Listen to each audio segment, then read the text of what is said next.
नमस्कार दोस्तों, defence matrix India में आपका स्वागत है। शुरू करने से पहले एक छोटी सी रिक्वेस्ट है। ये हमारा नया चैनल है और इसे ग्रो करने के लिए हमें आपके सपोर्ट की जरूरत है। तो चैनल को सब्सक्राइब करें और बेल आइकॉन को जरूर दबाएं ताकि हमारी हर बड़ी अपडेट सबसे पहले आप तक पहुंचे।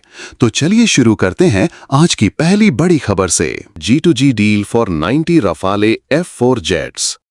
भारतीय वायुसेना ने सरकार के सामने 90 रफाले F4 लड़ाकू विमान की जरूरत रखी है। ये सौदा गवर्नमेंट टू गवर्नमेंट G2G आधार पर होने की संभावना है ताकि तेज और क्लीन डिलीवरी मिल सके। रफाले F4 वेरिएंट साधारण रफाले से अधिक एडवांस है। इसमें बेहतर avionics, network centric warfare system, लंबी रेंज के हथियारों का इंटीग्रेशन और एयर टू एयर और एयर टू ग्राउंड अटैक की क्षमता बढ़ाई गई है। IAF की सबसे बड़ी रणनीति ये है कि चाइना और पाकिस्तान से एक साथ युद्ध की स्थिति में भारत के पास पर्याप्त संख्या में कटिंग एज जेट्स हों। रफाले की कॉम्बैट प्रूवन रिकॉर्ड और हिमालय जैसे ऊंचाई वाले क्षेत्रों में टेस्टेड कैपेबिलिटी इसे और भी भरोसेमंद बनाती हैं। अगर ये सौदा फाइनल होता है तो भारतीय वायुसेना की स्ट्राइक पावर कई गुना बढ़ जाएगी। अब चलते हैं दूसरी खबर की तरफ, जो है घातक UCAV KDE engine direct testing. Bharat का इंडिजिनस स्टेल्थ UCAV यानी घातक ड्रोन अब सीधे KDE टर्बोफैन इंजन की फ्लाइट टेस्टिंग के लिए तैयार किया जा रहा है।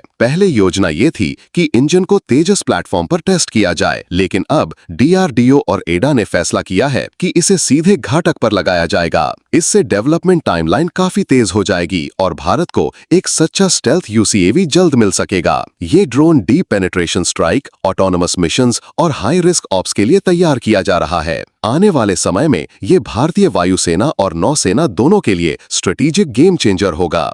तीसरी खबर आती है AMCA यानी एडवांस्ड मीडियम कॉम्बैट एयरक्राफ्ट से। भारत का 5th gen fighter programme AMCA advanced medium combat aircraft लगातार प्रगति कर रहा है। नई रिलीज्ड ग्राफिक्स में साफ दिख रहा है कि AMCA में नया electro optical targeting system EOTS और infrared search and track IRIST लगाया जाएगा। ये दोनों सिस्टम फाइटर जेट को beyond visual range dog fights, stealth tracking और ग्राउंड स्ट्राइक में अनमैच्ड कैपेबिलिटी देंगे। इससे AMCA एक true stealth multi role aircraft का रूप ले रहा है, जो F-35 और J-20 जैसी एयरक्राफ्ट क्लास से कम्पीट कर पाएगा। 2030 के दशक तक AMCA भारत के एरोस्पेस सेक्टर में प्राइड बनने को तैयार है। दोस्तों, चौथी बड़ी खबर अमेरिका से जुड़ी हुई है। ट्रंप के सलाहकारों ने भारत की TOT मांगों पर चेतावनी दी। बताया जा रहा है कि ट्रंप एडवाइजर्स ने भारत को चेतावनी दी है कि अगर भारत अमेरिकी डिफेंस इक्विपमेंट्स पर ज्यादा TOT टेक्नोलॉजी ट्रांसफर की डिमांड करेगा तो अमेरिका शायद इसे मंजूरी न दे।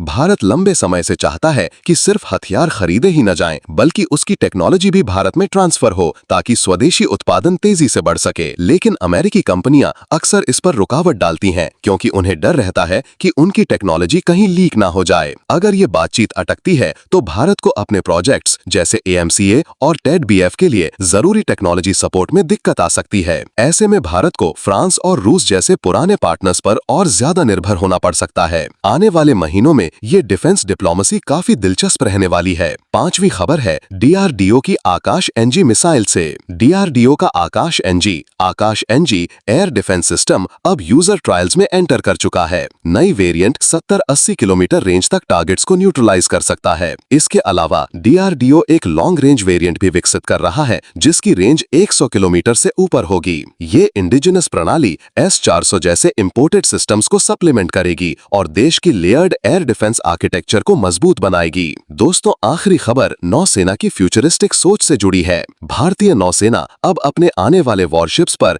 इलेक्ट्रोमैग्नेटिक रेलगन्स लगाने की तैयारी कर रही है। रेलगन पारंपरिक गन पाउडर की बजाय इलेक्ट्रोमैग्नेटिक पल्सेस का इस्तेमाल करके प्रोजेक्टाइल्स को कई मैक्स स्पीड पर लॉन्च करता है। इससे long range hyper velocity strike संभव हो जाते हैं और युद्धपोतों की फायर पावर एक्सपोनेंशियली बढ़ जाती है। अगर ये टेक्नोलॉजी सफल हुई तो भारतीय नौसेना एशिया में सबसे पहले इस कैपेबिलिटी को हासिल करने वाली फोर्स बन सकती है। तो दोस्तों, ये थी आज की कुछ बड़ी डिफेंस अपडेट्स। भारत तेजी से अपनी सेनाओं को आधुनिक बना रहा है, चाहे रफाले का बेड़ा हो, भविष्य का AMCA, इंडिजिनस ड्रोन्स जैसे घातक या फ्यूचरिस्टिक रेलगन्स। आने वाला दशक भारत के लिए डिफेंस इनोवेशन का स्वर्णिम युग साबित हो सकता है। अगर आपको वीडियो पसंद आई हो तो जरूर लाइक और शेयर कीजिए। आपका एक सब्सक्राइब हमें लगातार मोटिवेट करता है। फिर मिलते हैं अगली डिफेंस अपडेट के साथ। जय हिंद।